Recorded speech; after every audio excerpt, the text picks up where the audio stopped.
extra strong Roman concrete, fully hydraulic, structural solid connections. It's the Structural engineering podcast. Welcome to this week's episode of the Structural Engineering Podcast. My name is Max. My name's Zach. And this week, we had a pretty good one. We got to talk to the director over at MyTech, a company that specializes in making moment frame systems, and it was super cool. Man, sitting down with him, or really talking over the phone with him, was pretty amazing. The insight that he gave us about the company, the new technologies they're coming out with, and all the things I feel like you and I are going to start being able to implement day to day is fascinating. Oh, yeah. So we were talking with Ryan Smith, and he's the director over there. Zach, what did you learn from this show, do you think? One thing that isn't fully relevant, it's relevant in a very, very high level, is that I feel like I should be on more committees. I feel like this guy has so much influence with so many committees and has learned so much from all of his participation and everything. So that's something I learned that wasn't very necessary to the topic. The cool thing I did learn is I didn't realize that you could use square tube columns. Oh, so I thought you could only use square tube columns for biaxial. I guess I knew you could do it for one direction. Correct. Yeah. What about you, Max? What did you learn? I learned that you can use them for that they have less expensive R of 3 systems. So basically like an ordinary moment frame, way less detailing. You get the advantage of fast fit up, a stiffer system than a traditional moment frame, and you don't get the additional cost of a special moment frame. I had no idea. That's super cool. If you go on a Sideplate's website, they have some really cool case studies. And one of the ones I was checking out is talking about using this as an R of 3 system. Yeah, it was very interesting to learn about that. I definitely had only ever seen them used in high seismic systems. Moment frames are traditionally more expensive than braced frames. One of the selling points was that you could use their system because it erected faster, and construction-wise, you'd save money. So it was pretty interesting to learn, and then to discuss, wind regions was pretty cool. Yeah, I've got a number for you that I found. This is a little while ago. I was looking at this. The difference in cost on average to go from a brace frame system to a moment frame system is 2.5 times. So traditionally, a moment frame can be very, very costly because you have really heavy steel sections, additional inspection required, a lot more time in fit up. The cost really adds up there.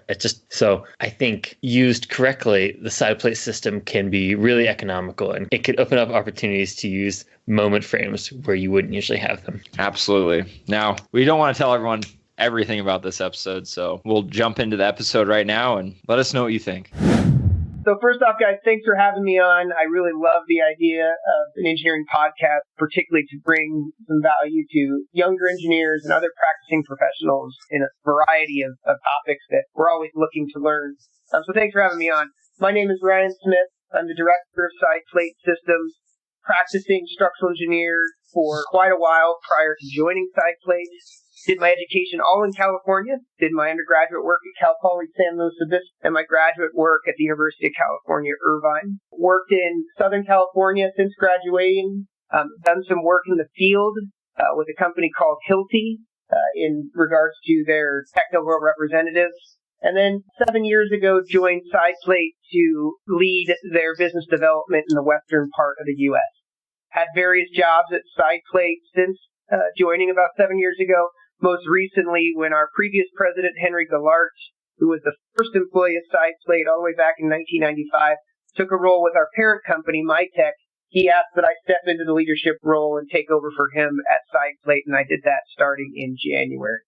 That's awesome. And so you had a little bit, I see, structural consulting at Ewing Cole. That's where you started your career? That is correct. Yeah, Ewing hired me out of school, out of Cal Poly. As a new undergrad, just graduated. I did my master's while I was working at Ewing Cole. Nice. Got to work on a variety of projects on the West Coast and the East Coast. Cole does projects all over the country. So one thing we've been incorporating a lot with our more recent episodes is kind of opening up the discussion to our kind of social media following and allowing them to ask some questions. So one that came up that we like to ask is someone was interested in knowing kind of what has changed with Sideplate since MyTech has acquired the company. Oh, yeah. So in 2009 is when MyTech acquired Sideplate. MyTech previous to that was more focused in the residential sector. And so what was enticing to them was I was already starting to become a leader in 2009 in the commercial sector of steel moment frames. And so that's what they were reaching out to us to see if it was a partnership that could make sense. And it certainly was for us. What's changed since 2009, to get to that question specifically, is really the amount of innovation that we were able to accelerate since 2009. Able to make giant improvements all the way up to last year, where we actually developed a high seismic section that's all field bolted.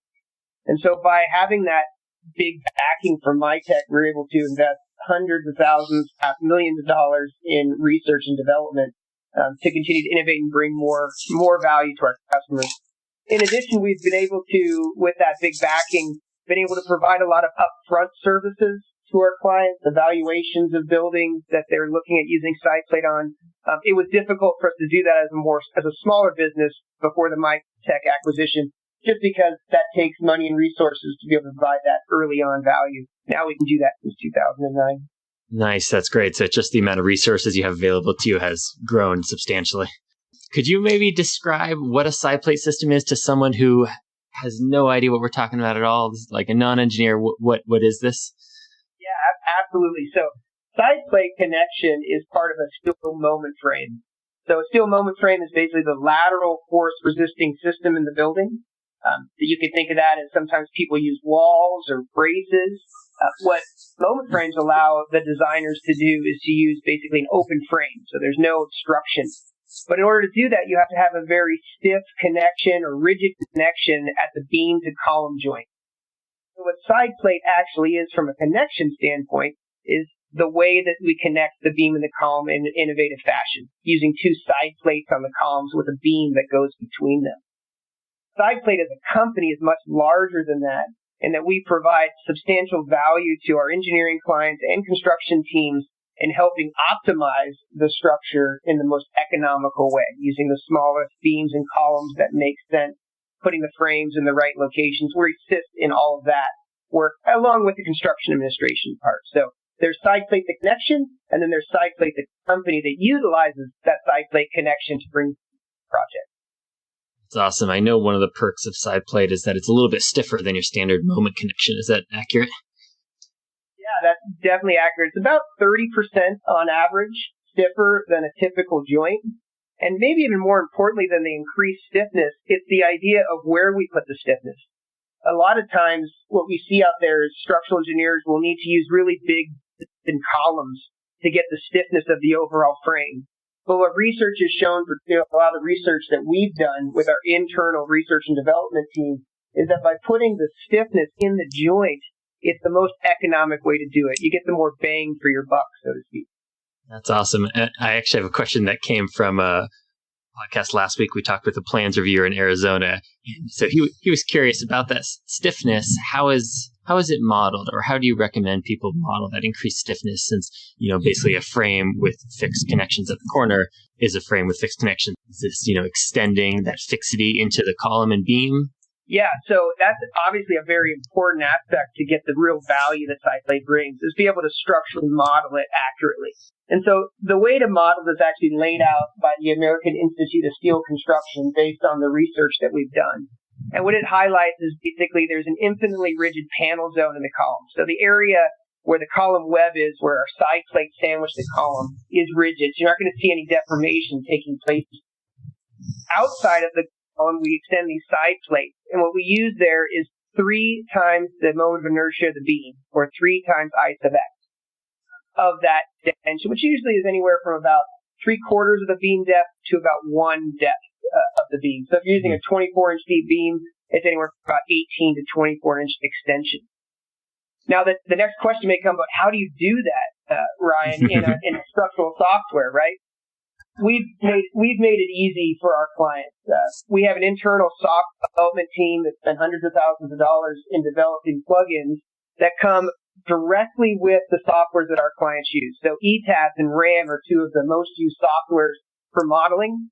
We've actually put in the easy button into those softwares where you can simply select Sideplate for your connection, and it does all the work for you. I love it. And I got to ask, actually, when you're on your website, there's a section about a software or a detailing software. What is that? Yeah, so we were talking just now about the software tools available to structural engineers.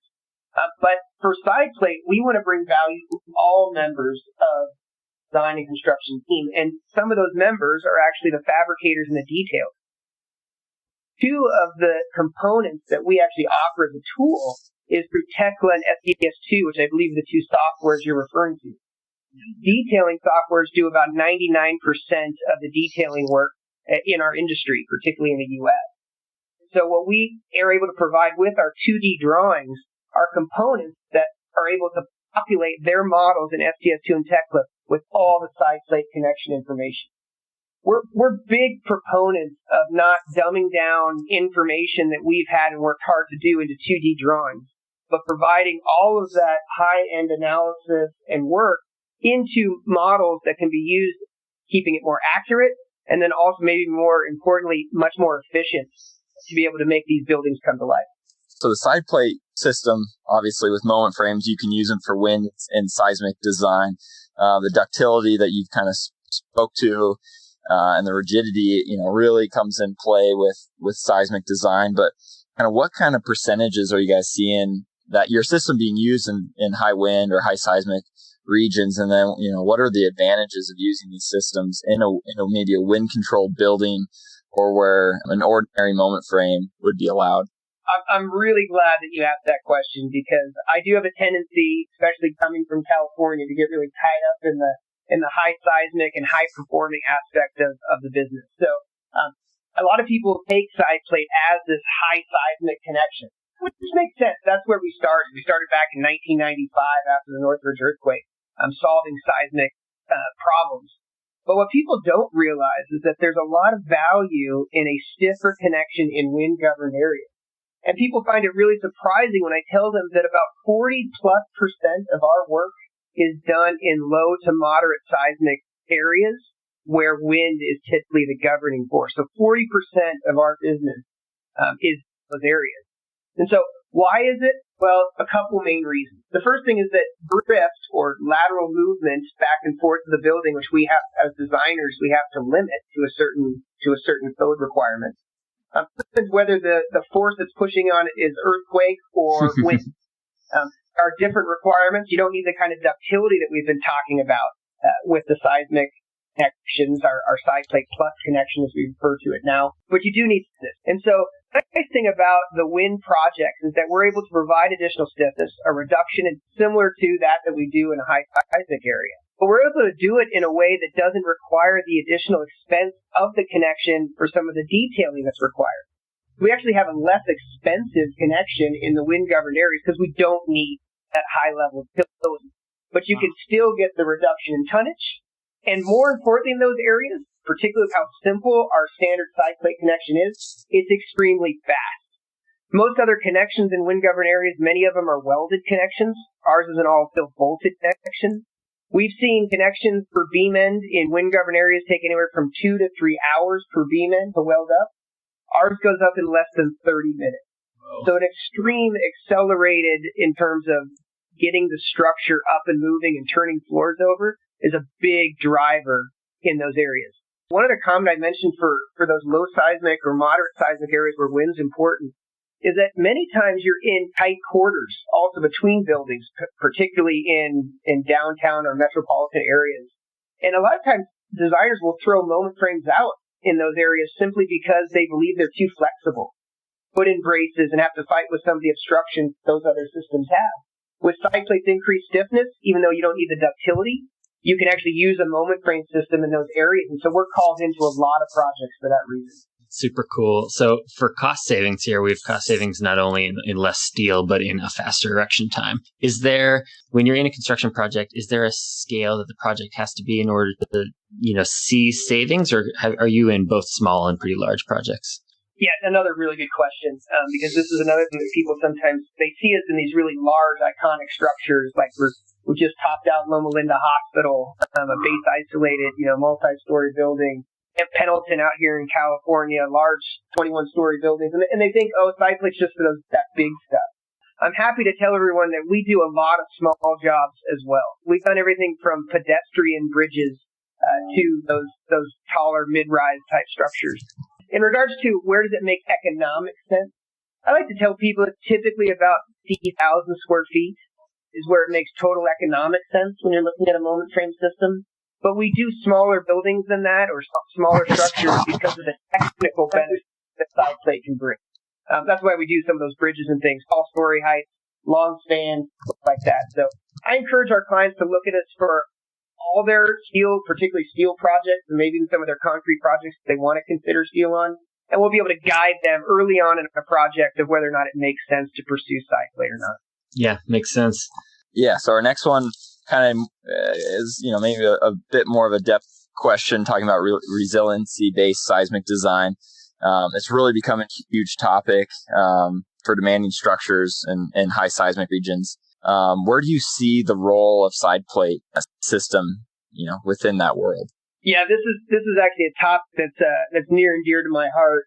Putting my structural engineering profession hat on. When I was on the board of directors for the Structural Engineering Association of Southern California, I did a 2-year term on that board a few years back, and that was a focus of mine. And so it's been something that I've been really trying to push Sideplate and to continue to invest in. And it's really excited in our industry right now to see it starting to take shape. I like how you use the term resilience-based design. I've seen this many times, sometimes get confused with performance-based design. Performance-based design and resilience-based design are different in my mind. Resilience-based design is really about making sure that our buildings are able to be used again after a seismic event or repaired in a way that gets people back to work so that our economies don't suffer the way we've seen other economies in other areas like with Katrina and Christchurch earthquakes and things like that. And so this is something that we're investing highly in at Sideplate. And lucky for us, we have the ability with our innovative patented technology to provide value here. So what are we doing right now at Sideplate in this area? We're helping educate. We're helping educate our clients and our clients' clients, the owners of these buildings, to understand that there is a good way of designing your structures using connections that allow the building to perform well in an earthquake. And what does perform well mean? Well, to me, it doesn't just mean that it doesn't collapse, which is what our building codes are designed to do right now. In fact, we actually design our structures to actually have a good chance of a 1% collapse rate. We also design them not to necessarily be used afterward. But I want to encourage our owners and our clients to utilize connections like Sideplate to make sure that people can get back to work. So what does Sideplate do? Sideplate's connection is one that allows us to delay damage in a building, low and moderate earthquakes, so that you don't have to repair. A lot of times I hear resilience-based design is saying, oh, make sure you can go out there and repair it real fast. Really, any kind of repair is very invasive, and by the time you're repairing a moment frame connection, your building's probably not doing really well in other areas, like fire sprinklers and cladding and ceilings and things like that. So what Sideplate does, and we've actually provided this information to SP3, which is a software based on the FEMA P58 government methodology of resilience-based design. We provided our testing information to them, and what they've been able to do is to show that Sideplate's connection allows us to delay damage and reduce residual drift, which is a key factor in buildings being able to be used again after events substantially. In fact, their research, based on the way our load flows through our connection and how we don't have certain types of welding and other aspects of the connection, not to get into too much detail, allows us to reduce the amount of cost to repair a building after a moderate to large seismic earthquake compared to another moment frame by about 50%. In addition, in a very similar manner, the amount of time it takes to get the building back up running when you're using a Sideplate connection, again, reduced by about 50% compared to a conventional moment frame system. And so it's really about making sure that you're using the right technology in a building, the latest technology in a building, and really delaying damage, repairable damage that requires repair much later in the cycles of a large event. And that's what our connection does. It strengthens the joint rather than weakening members away from it, and that's always a better thing to do when you're talking about resilience-based design. Yeah. I know you guys are one of the founding members of the U.S. Resiliency Council, so that's pretty cool. Thanks for starting that. Very, very proud to be doing that, and really hope that our industry gets behind programs like that to really push the idea that we need to design better buildings, and our engineers want to do it. We want to do it. We just need the public to want it. Yeah, I think there's sometimes a misunderstanding of the role of a building post-earthquake. Should it collapse? Certainly not. But I think a lot of people just assume that it will be standing and be, pretty okay. It's not always the case. Yeah. I know the Christchurch earthquake, actually looking at a video that was on the USRC website, they said only 2 buildings collapsed, but post-event they had to tear down 70% of them. So that's the opposite of resilient. And why we as the engineering community think that was a big success, everything worked the way we were. I'm guessing a lot of those building owners and the public that want to use those buildings afterwards may not see the same. Absolutely. On the resiliency side of things, is Sideplate used in a lot of retrofit projects? Is it a good system for retrofits?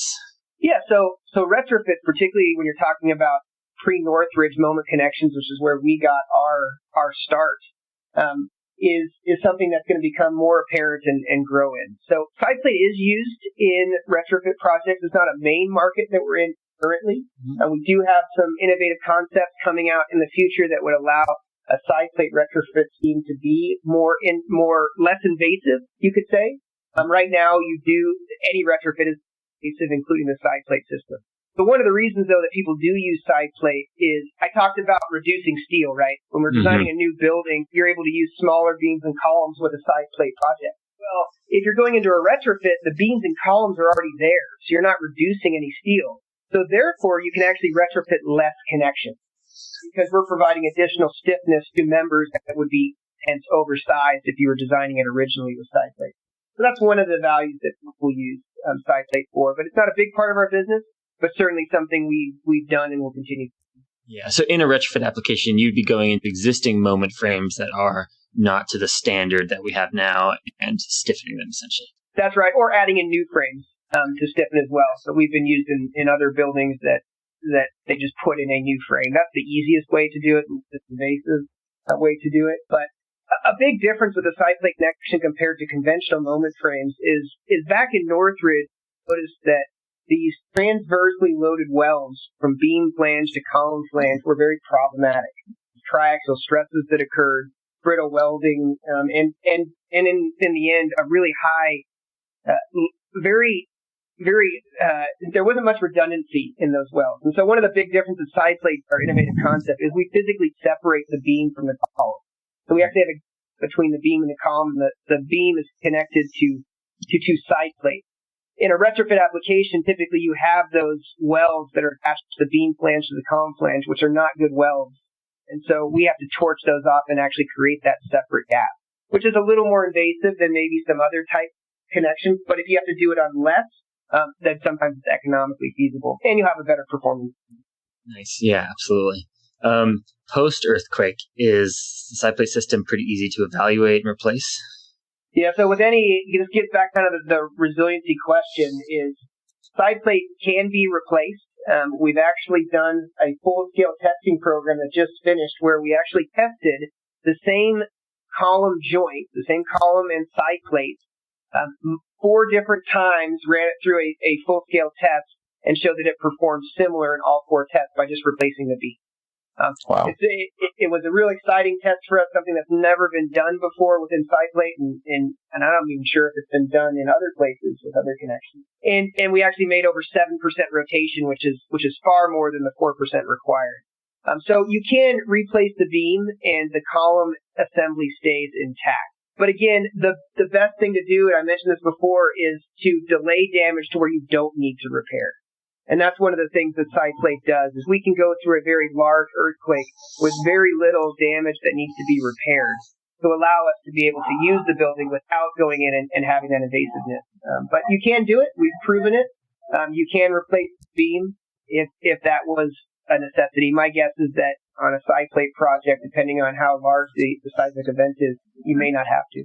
So going from kind of the seismic world to a whole different world, how is Sideplate being used for blast and progressive collapse design? Another super exciting thing for Sideplate, and something that we actually did full-scale testing on. We were invited by the government back all the way in the late 1990s and 2000s to do some full-scale testing in Kirkland, New Mexico, where they actually built a rig out in the desert, and they had basically a 2-span frame and a jack above that pushes down on it with the force of a 3-story building. They backed a truck up to it with explosives, and they blew up the column. And then they pushed down on that joint to see how much force it can take before collapse. So how does Sideplate affect progressive collapse? It's substantial. And the main reason for that is that as you design these buildings with basically a removed column, you need to make sure you have good continuity across the joint. Even our government officials could understand that there's good continuity across the joint when you put 2 side plates up that beam. And so they invited us to come out there and participate. And what we found is that with Sideplate, because of the configuration of our joint, you can use about half the size beam as you can with a conventional system. And so it's a much more economical approach to it. On a side note, the other thing that Sideplate does is because we have these tapes on the columns that basically protect the joint, is any type of projectiles and things like that may happen that could cause damage is protected with our side plates. And so we're actually written right into the Unified Facilities Criteria that governs progressive collapse design. We do substantial amounts of that work internally with finite element design and things of that nature, and are very common to be used. We have several big progressive collapse jobs going on right now. Nice. There's one other that I'd like to ask, just because I think it's really cool that Sideplate is able to do this, and that is a special moment frame is not permitted to be on 1 column and 2 axes, but a Sideplate system can be. And I know there's not really a question built in here, but as far as testing of this, I guess, I know there are sort of limited shapes that this is allowed. Is that going to expand at some point? Is there a reason it's a 16-inch HSS? Yeah, so interesting enough, so the only connection that was out there before Sideplate is a competitor of ours, and they are forced into a 16 by 16 HSS tube filled with concrete. The Sideplate system actually can use a variety of shapes. One of the reasons we went into the lab and finished this full-scale testing program last year is to allow HSS, wide flange shapes, box columns. We've tested everything from a 30-inch by 30-inch box column, an HSS 18 by 18 of these biaxial tests. So that's one of the beauties of Sideplate. We're not limited like some other systems are. Nice. Okay. You can use whatever shapes that you want. It's awesome. I guess I had misread. Something that a lot of new engineers find out as they get into seismic and steel and whatnot. There's a lot of protected zones that you need to stay away with. On the Sideplate system, where's the protected zone? Yeah, so protected zones are things that are required special moment frames, as you mentioned. It's not required on those wind governed projects we talked about before, but for special moment frames it is. And a protected zone is area where you're expecting deformation to take place after a large event. So where you start to see, buckling of the beam or, other types of strains. And so you want to make sure that connection can go through that without premature fracture. And so what the code requires are basically protected zones to not attach to. All connections have it. The nice thing about Sideplate is that our protected zone is outside of the Sideplate. So the Sideplates are basically wrapping or, sandwiching the column. And that's usually where you want to make a lot of connections, is right there at that joint. And other connections that are available out there have protected zones in that area. We do not. We push it all the way out the beam and allows you to attach anything you want to the side plate and to the cover plates that are on the beam. So our drawings show where that is away from the joint, which is usually very helpful to our clients. And the mechanical and electrical and plumbing design engineers of ours that like to put stuff around those areas. Certainly. I know we've flown through the 30 minutes here, so I don't want to hold you any longer than you've got time for. But if you got time for one more at least, I know I've got one that Absolutely. I really want to ask. I love talking about this stuff, guys. So fire away. That's awesome. I want to talk about residual capacity. I know, that's a big topic when it comes to after the system is performed, maybe to its capacity, what is left in that overall system. From seeing the testing videos that you have, that it goes way beyond the 30 cycles required by code to test these systems. how does the stiffness drop off after that 80% required past 30 cycles? Yeah, so one of the things that our codes require, this is based on the American Institute of Steel Construction's requirements for a special moment frame, is that you obviously have to be able to go through the cycles that you're talking about, are basically illustrating back and forth movement. So you need to be able to make sure that the connection can handle that without fracturing. And that makes pretty clear to most people. But the other requirement is to make sure that not only can you go through without fracturing, but that you can still hold up the building. You may be able to turn this beam into a noodle, which is really good from a ductility standpoint, but not very good from a strength standpoint. So what the code requires is that, first of all, you can go through those rotations, which requires 4% rotation. But in doing so, you can't lose more than 20% of the overall capacity. So you need to go through those rotations and those cycles and still maintain 80% of the beam's capacity. Most connections out there, all the connections that are classified as a special moment frame have to do this. The difference with Sideplate is that we don't see a big reduction in capacity of the beam, mainly because we're strengthening the joint rather than weakening components away from the joint, which many of the other pre-qualified connections do. And so we actually don't see much drop-off of strength. In fact, we see an increase in strength all the way up past that 4% mark. Which is a very good thing to do when you're talking about overall resiliency, and that, which is one of the reasons why it's a very resilient connection. So, why most connections have a drop off of strength as they continue to progress, we don't do that until way past 4%, which is what we're expecting to be a very, very large earthquake. After that, it starts to progress downward because basically you're taking advantage of the ductility of the steel and the beams and things of that nature, but for us, that happens way after to where we'd expect the earthquake to be. Yeah, and is that initial hardening just a strain hardening? The increased stiffness, strain hardening? Yeah, so you will start to get increased stiffness as the beam starts to go through its cycles. We'll see some buckling in the flanges of the beams when you're getting close to that 4% mark, and you're starting to get some of those extra properties that are so great with steel. That's one of the reasons I love steel. Is steel is a very ductile in the building world. Yeah, absolutely. I'm curious, how tall have you guys gone? What's the biggest structure you've been in? The tallest structure that we've been in is actually a tower in Irvine, California, at the Irvine Spectrum, which is 21 stories tall. It's an all-moment frame system, so there's no core. In fact, this particular building doesn't even have corner columns. We actually extend our frames out and cantilever them out. So it's a really, really awesome structure. We have a picture of it on our website that people can look at. So we're changing the game when moment frames can be used based on those stiffness. In most applications, if you're designing a 21-story building in a high seismic area, you'd immediately have to go for a restrictive system like walls. But with Sideplate's increased stiffness, it opens up the ability to a moment frame system that was allowing to give this particular developer that uses a lot of Sideplate technology in their buildings to be able to give their tenants a very, very good experience. They liked it so much, they actually built a duplicate tower of it right next door. So it was actually wow. a 21-story tower. So. Man, yeah, if that doesn't say something good about it, I don't know what does. That's great. That's it. Well, I think we actually went through a fair amount of our questions. I know, Zach, is there any lingering ones that you were really curious about? It's funny is every time I thought of a question, it was answered, so you did such a good job explaining it. It's obvious you're very passionate about what you do, and it's very cool. I love it. We all are here at Sideplate. Our mission is really to provide safe and efficient structures at the best, to allow our customers really to grow their businesses and allow the public to utilize these great structures. And so we're excited about what we do. We hope that comes out to all our clients that work with us. We're growing substantially. People are coming and asking for the Sideplate technology, and we just want to make sure that we can have that kind of experience with them. So appreciate your invite to share this great stuff, and I'm always looking to preach the good word of good structural engineering, good technology, and innovation. We're happy to hear it. Thanks, Ryan.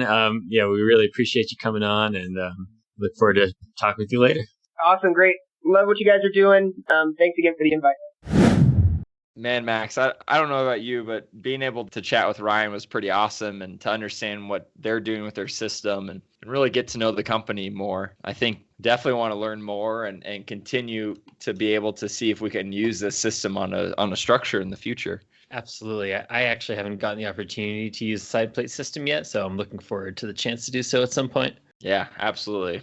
Well, guys, I hope you enjoyed this week's episode. Please share the episode. If you're not sharing our podcast with your friends, it means so much to us to do so. Again, reach out to us on all social media platforms, Facebook, Instagram, email. I mean, you guys know how to get a hold of us. Hey, we have 99 followers on Castbox, so someone should be the 100th if they don't mind. It just make me feel good to have an even number. Whoever is the 100th person, the next person to do it, please send us an email and we'll ship you something cool. All right, sounds good. I'll have to find something cool. All right. You guys have a great week. We'll talk to you later.